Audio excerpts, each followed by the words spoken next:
Perhaps the sentiments contained in the following pages are not yet sufficiently fashionable to procure them general favor.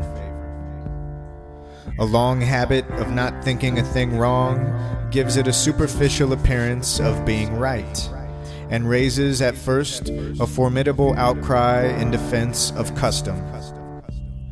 But the tumult soon subsides. Time makes more converts than reason.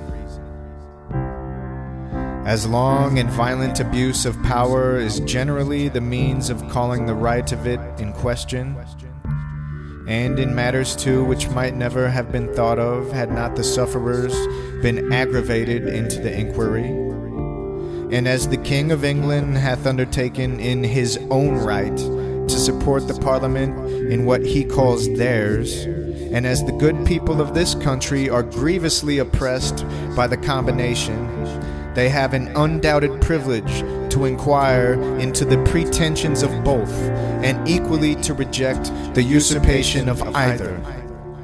In the following sheets, the author hath studiously avoided everything which is personal among ourselves.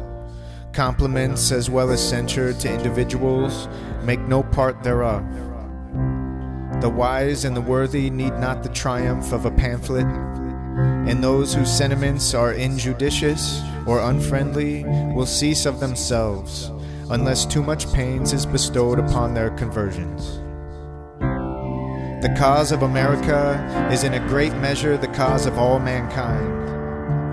Many circumstances have and will arise which are not local but universal, and through which the principles of all lovers of mankind are affected, and in the event of which their affections are interested.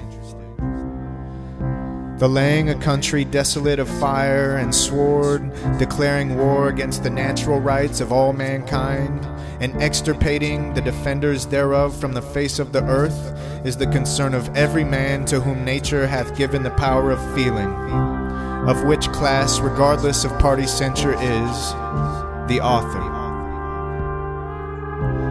Common sense.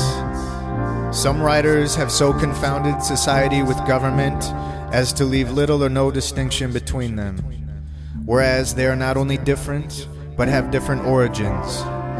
Society is produced by our wants, and government by our wickedness. The former promotes our happiness positively by uniting our affections, the latter negatively by restraining our vices. The one encourages intercourse, the other creates distinctions. The first is a patron, the last a punisher. Society in every state is a blessing, but government, even in its best state, is but a necessary evil. In its worst state, an intolerable one. For when we suffer or are exposed to the same miseries by a government, which we might expect in a country without government, our calamity is heightened by reflecting that we furnish the means by which we suffer. Government, like dress, is a badge of lost innocence. The palaces of kings are built upon the ruins of the bowers of paradise. For were the impulses of conscience clear, uniform, and irresistibly obeyed, man would need no other lawgiver.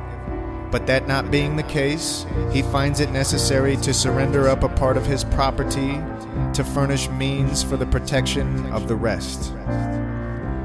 In this, he is induced to by the same prudence which in every other case advises him, out of two evils, to choose the least.